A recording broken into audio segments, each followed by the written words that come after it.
Good morning. এয়া মই ৰাতিপুৱা আহি গ'লোঁ, চাহ ভাত বনাই মোৰ পিয়াহঁতক খুৱাই আজৰি হ'লোঁ আৰু এতিয়া মই এয়া চাহ খাবলৈ ওলাইছোঁ। লাল চাহ বিনা চেনি ধুনীয়াকৈ লৈ লৈছোঁ। এয়া গাখীৰ কমপ্লেক্স দি লৈ লৈছোঁ আৰু এয়া বিস্কুট। হাই ফ্ৰেণ্ড, কি খবৰ আপোনালোকৰ? নিশ্চয় ভালে আছে, আমাৰো ভালে। সকলোকে নমস্কাৰ জনাই মোৰ প্ৰিয় ব্লগলৈ স্বাগতম জনাইছোঁ। আজি হ'ল দীপাৱলী। একচুৱেলি আমাৰ ইয়াত দুদিনীয়াকৈ পালে, কালী পূজা আৰু দীপাৱলী কাৰণে। কালী পূজা যোৱাকালি চাকি বন্তি জ্বলালোঁ। আজিও ধুনীয়াকৈ কেইগছমান চাকি বন্তি জ্বলাই ল'মগৈ, ৰেডি কৰি লৈছোঁ। ধুনীয়াকৈ দেখাই আছে আপোনালোকক। আৰু দীপাৱলী বহুত বহুত শুভেচ্ছা জনালোঁ আপোনালোকক। আৰু সপ্তাহী বজাৰৰ পৰা এয়া মানুহজনে লেচেৰা মাহ, ভেন্দি, ভোট জলকীয়া এইবোৰ আনিছে। খোৱা চব্জি আগতীয়াকৈ আনিলে। এয়া বেঙেনা ছাগলীৰ কাৰণেহে আনিছে দেই। কি আনিছা?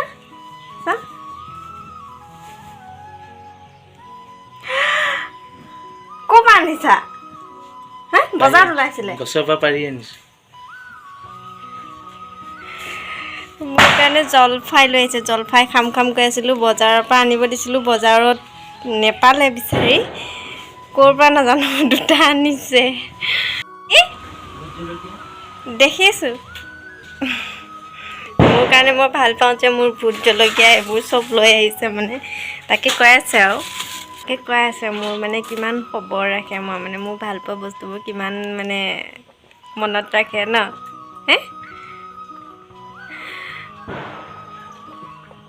কি হ'ল?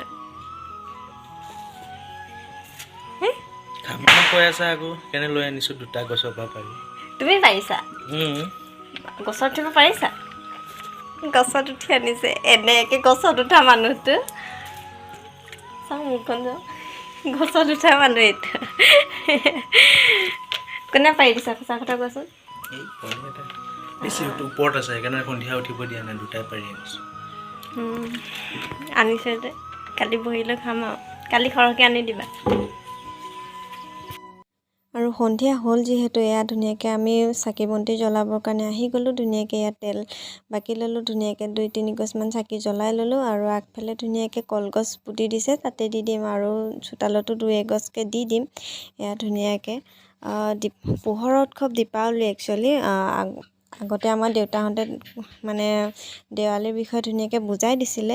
ৰামচন্দ্ৰই ৰাৱণক বোলে বধ কৰি পেলাই সীতাক উদ্ধাৰ কৰি অযোধ্যাৰ প্ৰৱেশ কৰিছিল। আৰু গোটেই অযোধ্যাবাসীয়ে পোহৰৰ উৎসৱ হিচাপে দীপাৱলী পালন কৰিছিল।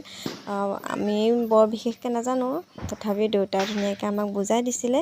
যিমানখিনি জানো আপোনালোকৰ আগত কৈছোঁ দেই, ভুল নধৰিব।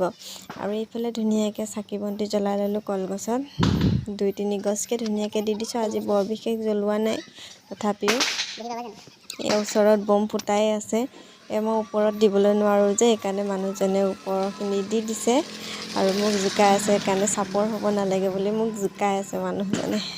এয়া ধুনীয়াকৈ দি দিছে। এইফালে তলতো এগছ দি দিব।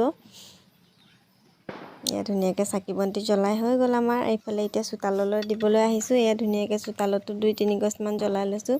এগছকৈ দি দিম। এয়া মানুহজনে মোক হেল্প কৰি দিছে দেই। এয়া ধুনীয়াকৈ মই ৰেডি কৰি গৈছোঁ, মানুহজনে জ্বলাই গৈছে চাকিবোৰ। ধুনীয়াকৈ এগছকৈ দি দিম আৰু চবতে।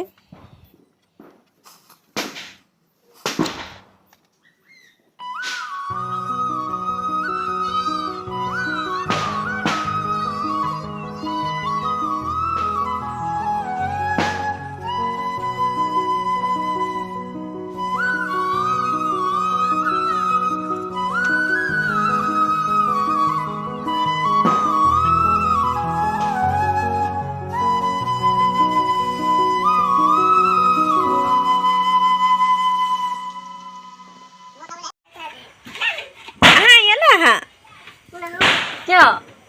এইবিলাক কোনে জ্বলাব? এইবিলাক পিৰি তোমালৈহে আনি দিছে। হা, কালি ভয় খালে যে। আহা, কিয়?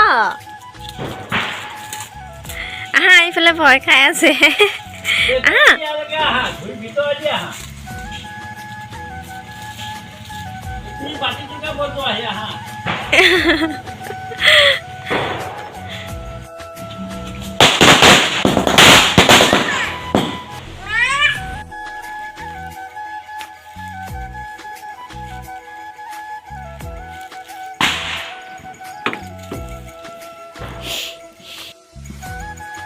ফুটোৱা চিধাকে দিবা আকৌ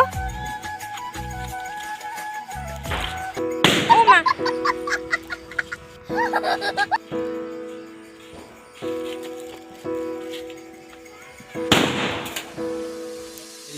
এই আমাৰ এফালে বম ফুটাবলৈ ভয় খোৱা কোম্পানী চাবি দেই গাত ফুটি যাব সেইফালে দিবি কিন্তু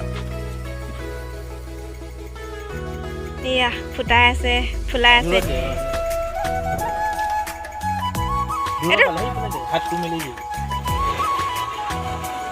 বাকি চাবি দেই গাত ফুটি যাব কিন্তু অঁ লাষ্টত ফুটি যায়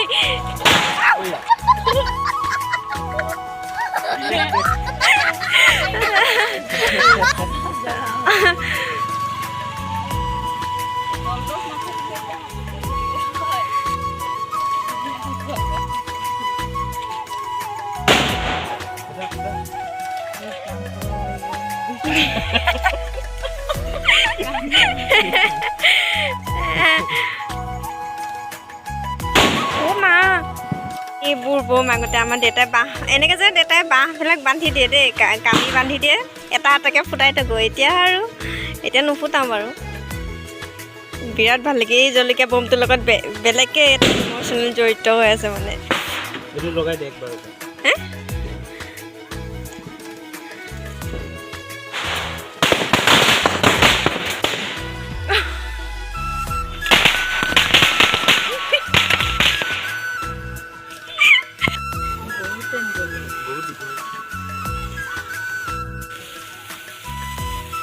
ধেৰ টাইম জ্বলে ন